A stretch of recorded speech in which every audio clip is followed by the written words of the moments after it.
Hey folks, welcome back to the channel. BS Coins would where pocket change can turn into a paycheck, and that clinking sound in your car's cup holder just might be the cha-ching of your retirement fund. Now let me ask you something. Have you ever had one of those moments where you find a crumpled old receipt in your wallet and then boom, there's a coin stuck to it? You pull it off without thinking and toss it into your coin jar. But what if I told you that coin you just flicked into the abyss could be worth over $700,000? That's right, I'm talking about the 2001 D Mint Mark Vermont $250 worth a whopping $719,000 in today's market. Yes, you heard me right, not 79, not 700, 719,000 big ones. And guess what? It's not just because it's shiny today. We're gonna dive deep into the forest and syrupy goodness of the 2001 D Vermont State Quarter. We'll cover what makes this coin so valuable, where to look for one, and I'll even tell you about that one time I almost spent one at a vending machine to get a Snickers bar. Spoiler alert, I nearly cried later. So grab a cup of coffee or crack open a cold one depending on your time zone, and let's talk quarters, trees, cows, and cold hard cash. Alright, before we get into the serious collector stuff, let's rewind to 2001 when flip phones were the coolest thing since sliced bread and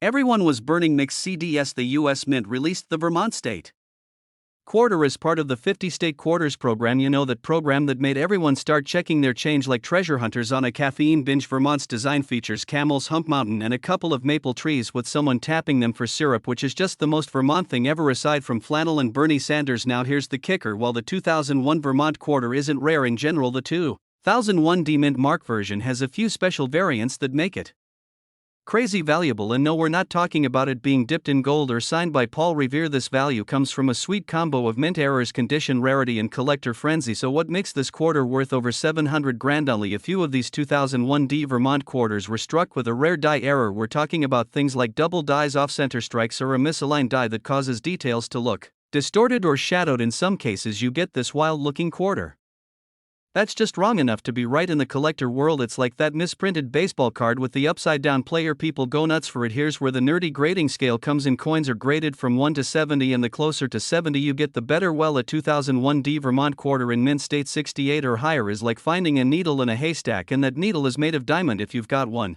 in that grade, with full details, no scratches, sharp strike, and maybe even a satin finish. You're looking at serious money, and when I say serious I mean mortgage paying, life changing, put your kids through college kind of money. One of these Vermont quarters actually made headlines a while back when it sold for a jaw-dropping $719,000 at auction. That's not a typo. Someone paid that much for a quarter they could have found in their laundry pile. It all came down to rarity, condition, and having the right buyer at the right time with very deep pockets. Picture it, it's 2012. I'm in line at a vending machine in the break room craving a Snickers bar because apparently I thought that was a good lunch. Back then I pull out some change and I see this Vermont quarter. I actually paused for a second because it looked different. I remember the trees were unusually bold and the strike just looked clean, but I was hungry and this was not a coin collector moment, this was a chocolate emergency. So in goes the quarter, out comes the Snickers, and I walk away satisfied and clueless. Fast forward to a couple years later, I get into coin collecting and start learning about rare quarters, and wouldn't you know it, I come across an article talking about a valuable 2001 D Vermont quarter with a die error. I swear my stomach dropped faster than the Snickers bar did that day. That coin may have been the coin I cried into my coin album that night, and then I swore to never spend another quarter without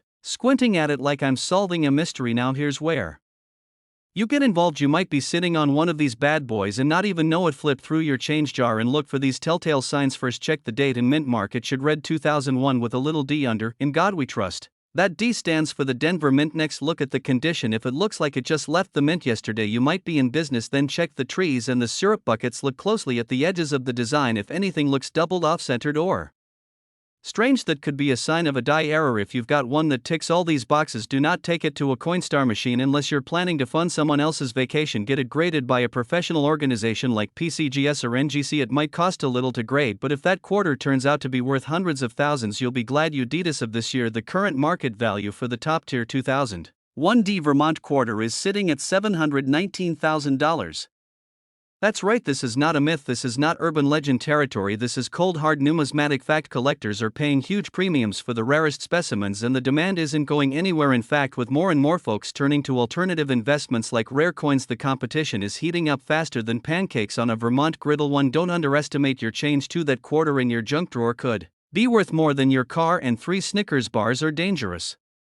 Not for your waistline but for your wallet. The 2001 D Vermont quarter might look ordinary at first glance, but with the right combination of mint mark condition and rarity it can be worth a small fortune. If you've got a coin jar, a sock drawer, or even an old purse lying around, now is the time to start looking. And hey, while you're at it, why not make coin hunting a fun weekend hobby? Grab a magnifying glass, a warm drink, and maybe even a flashlight. You'll be surprised how many treasures are hiding in plain sight. Now, if you enjoyed this video and you want more tips on coins worth money, crazy coin finds, and stories that'll make you laugh and maybe cry like I did with the vending machine incident, hit that subscribe button and turn on notifications so you never miss a beat. We've got tons more episodes coming up covering rare pennies, valuable dimes, overlooked nickels, and secret coin hunting strategies that'll have you checking your change like a detective with a caffeine addiction. Thanks for hanging out with me today. You're officially one step closer to becoming a coin collecting ninja. Hey there, coin lovers and treasure hunters. Let me hit you with a question right out of the gate. What if I told you there could be a quarter in your junk drawer right now, worth almost $500,000? No, I haven't lost my marbles. I'm talking about the 1965 no mint mark Washington $quarter coin. That's right, a humble little piece of change that once bought a can of soda could now pay off your mortgage, buy you a brand new truck, and still leave enough left over to take a trip to Hawaii with your in-laws. If you're into that kind of thing, this coin is hiding in plain sight. People toss it in tip jars, drop it in vending machines, and use it to scratch lottery tickets. But the right 1965 quarter could land you a whopping $499,000. That's not a typo. $499,000. In today's video, we're gonna break down exactly what makes this coin so special, how to spot the valuable one, what mistakes to avoid, and I'll even share a personal story about how I almost threw one away. Spoiler alert, I nearly cried. To grab a drink, get comfortable, and let's dive in, because your next coin roll search might just change your life. The backstory of the 1965 Washington quarter. So let's rewind to 1965. The Beatles were on the radio, gas was 30 cents a gallon, and quarters were going through a serious identity crisis. Before 65, quarters were made of 90% silver. But silver prices started climbing faster than a squirrel on caffeine. The government realized people were hoarding quarters like squirrels hoard acorns. They had to make a change, literally. So in 1965, the US Mint switched to a copper nickel-clad coin instead of silver. No more shiny silver quarters unless they were leftovers from '64. Now, here's where things get interesting. Some 1965 quarters were accidentally struck on silver planchets, those blank silver discs meant for 1964 coins. Oops, and that's when history, and some serious value, was born. Nope. Back then, quarters made in Philadelphia didn't carry a mint mark at all. That's normal for a 1965 quarter, but when you're hunting for this gem, you're not just looking for any old 1965 quarter. You're trying to find one that's secretly made of silver, not the regular copper nickel mix. Okay, grab your magnifying glass, or just your eyeballs, if you've got good vision. Here's what to look for. First up, the edge of the coin. A regular clad quarter will have a copper-colored stripe on the side. That's the copper core peeking through. But a silver planchet coin? It'll look solid silver all the way around. Second, weigh it. A silver quarter will weigh 6.25 grams, while a clad one weighs 5.67 grams. That tiny difference could be worth nearly $500,000. You can use a digital scale that costs less than a fast food combo meal. Totally worth it. Third, listen to it. This one's for you old school folks. Drop a silver quarter on a hard surface, it'll ring like a little bell. Drop a clad one? It goes thunk. Not very exciting. Fourth, get it verified. If you think you found the real deal, don't go spending it on scratch-offs just yet. Send it to a professional grading service like PCGS or NGC. They'll certify the coin, and if it's legit, oh man, you just hit the jackpot. Market value and auction records. Alright, let's talk numbers. And not monopoly money either. In 2019, one of these rare 1965 silver quarters sold at auction for over $16,000. But hang on, that's nothing compared to recent discoveries. One particularly pristine example fetched an astonishing $499,000 in a private sale. The market for rare coins is on fire right now. Collectors and investors are scrambling to get their hands on unique coins, and the 1965 silver quarter is like the holy grail of pocket change. Scarcity. Condition. And that sweet, sweet silver mistake. Now let me tell you about the time I almost gave away a fortune. A few years back, I was helping my grandma clean out her garage. She had jars of coins, like old mayonnaise jars full. We were sorting them into rolls when I spotted a bunch of 60s quarters. One 1965 quarter caught my eye. It looked different. The edge didn't have that copper stripe. It was all silver. So I did the old school drop test. It rang like a wind chime on a breezy Sunday. I showed it to a buddy of mine who collects coins. He told me to weigh it. It came in at 6.25 grams. You could have knocked me over with a feather. Long story short, I sent it to be graded. Turned out, it wasn't the real silver planchet version, but I'll tell you what, for 3 whole weeks I was Googling yachts, and that experience made me a full-on coin nerd. I've been searching ever since. That's the fun of it. You just never know. Alright, so maybe you're just getting started in the world of coin collecting. Here are a few simple tips that could help you strike gold or silver. Always check your change. Look for quarters from 1965 with no copper edge. Invest in a cheap digital scale. It'll save you a lot of guessing. Keep a magnifier handy. Errors and details matter. Don't clean your coins. That's like giving a vintage baseball card a bath. Stay patient. It's a game of chance, but one that could seriously pay off. Oh, and don't forget to check yard sales, estate sales, and even old coin rolls from the bank. You'd be amazed what people overlook. So there you have it, folks. The unassuming 1965 no mint Mark Washington quarter. The coin that could turn your pocket change into a down payment on a beach house. It's easy to dismiss these coins as common. But as you've seen today, the right one, the one struck on a silver planchet, is anything but ordinary.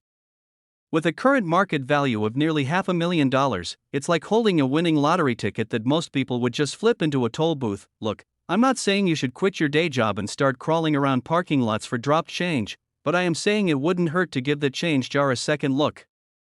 Discovering hidden treasures, learning the ins and outs of valuable coins, and maybe even making a little extra cash. Then hit that subscribe button right now. Yup, smash that thing like it's a silver quarter on the edge of a table. We've got more videos coming that will show you which coins to look for, how to find them, and how to turn your spare change into serious money. Drop a comment below if you've ever found a rare coin, or if you're just starting out. I'd love to hear your story. Hey there, treasure hunters. Let me ask you something. Have you ever pulled some spare change from your couch cushions and thought, probably just some gum wrappers and a stale Cheerio?